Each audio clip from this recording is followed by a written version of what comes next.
Hey, what's up everyone, this is Sean and welcome back to the Magic and Thrills.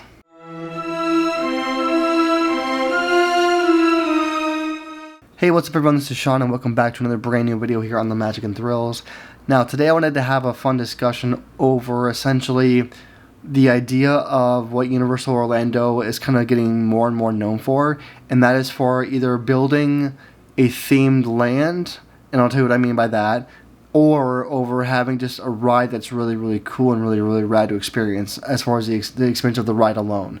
So what I mean by this, essentially, that I want to get into a discussion with you guys over is, so Universal Orlando has been really, they kind of started it off with, in my opinion, with the whole entire creation and construction of the Harry Potter themed areas as far as Hogsmeade and the Hogwarts Express, switching between Universal and Islands of Adventure, and also just now adding Hagrid's as of a couple of years ago, and now especially with Epic Universe being opened up and having the lands being specific to actual IPs and specific experiences.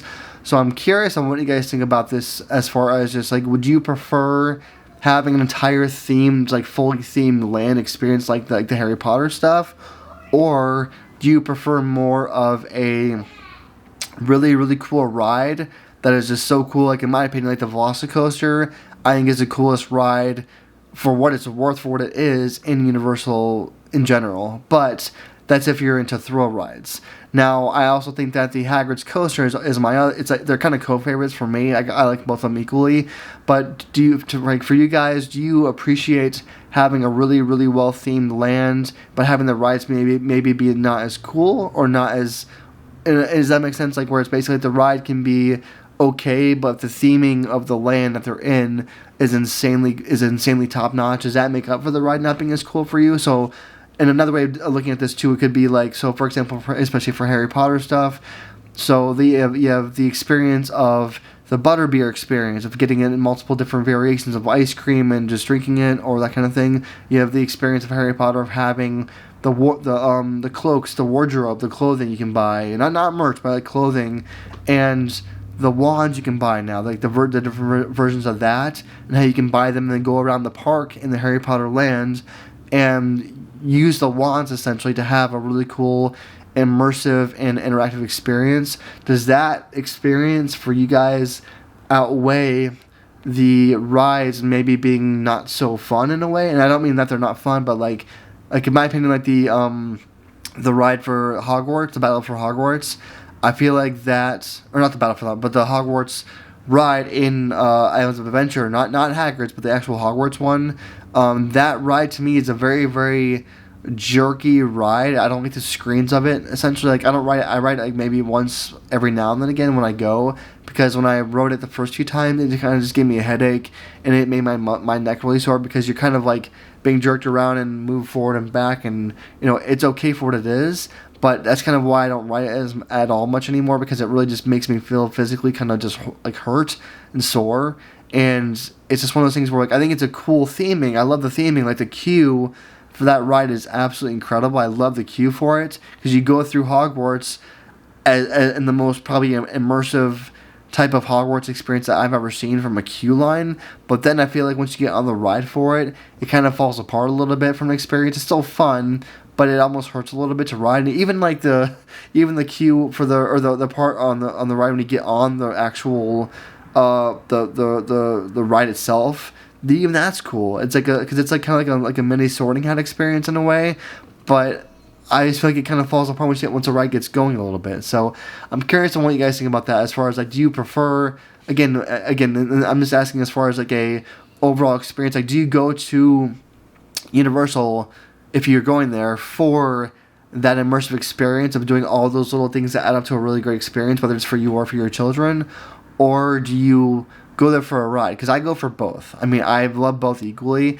but I'm very curious on what everyone thinks, because again, some days I just want to go ride a coaster and I go to Velocicoaster, and the reason why I use that as an example is because for the majority of Islands of Adventure, there's not much else that's really that decent of a ride for Jurassic Park. I mean, they have the water ride and all that, which is fun too. It's a good experience, but I feel like Velocicoaster is really up there to be one of the best coasters in the entire world, because of how it's just the experience of it, as far as like the top hat part and flying through everything and having all the, even the queue for of Velocicoaster is really fun and intense, and theming is really cool too.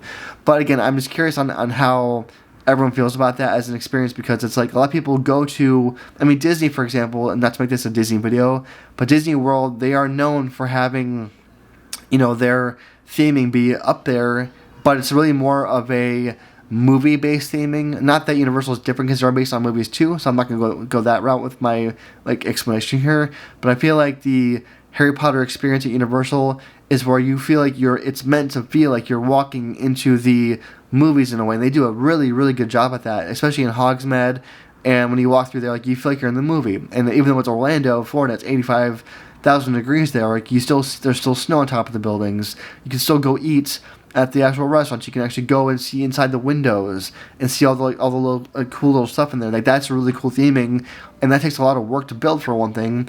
But I feel like it's a very cool kind of different thing where it just doesn't really exist the same way for rides. But yeah, so it just kind of is one of those things where I've just always been curious about what other people think. Because for me, I love both experiences. I love having the fully themed lands, and I remember back even when it was opened up. I remember when when it was announced, at least, that Hogwarts was going to, or that certain elements or certain areas of Hogwarts was going to be coming to Universal Orlando, and I remember thinking that's an incredibly aggressive and ambitious idea for Universal.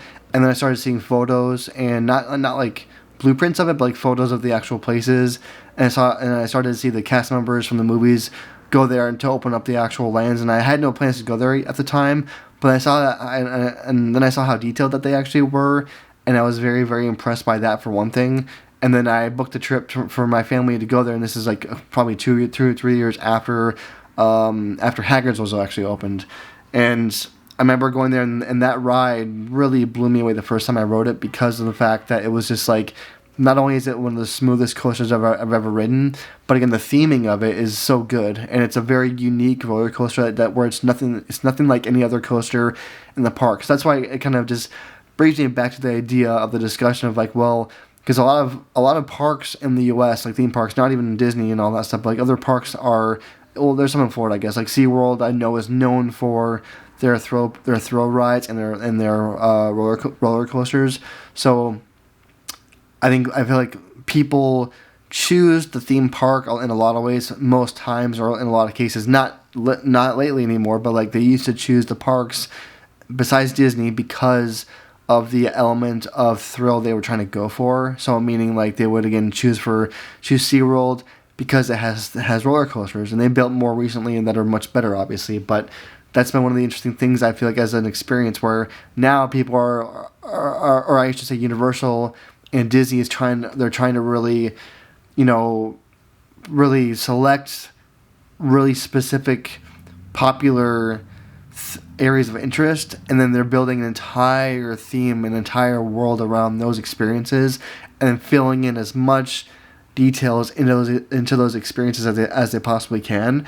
And it's hard to do very, very well. So I give Universal Creative, that team, a ton of credit, because they are building these themed lands that are huge, and they're incredibly immersive. And when you walk through the gate, so to speak, of the actual land into the experiences, it really feels like you are in the movies. And that's so cool that Universal has that ability to do that so well.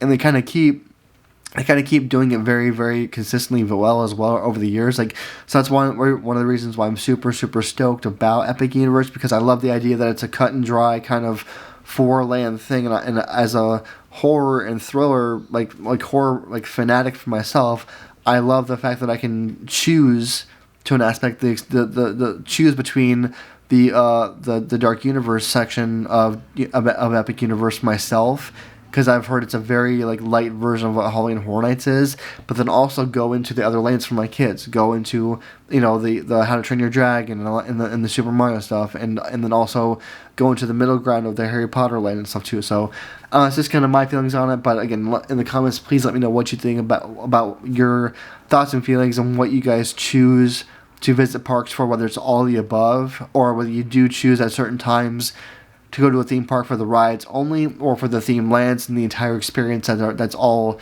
intertwined together. So You can let me know what you think about it in the comments below. Thanks for watching as always. I appreciate it, and I'll see you all in the next video.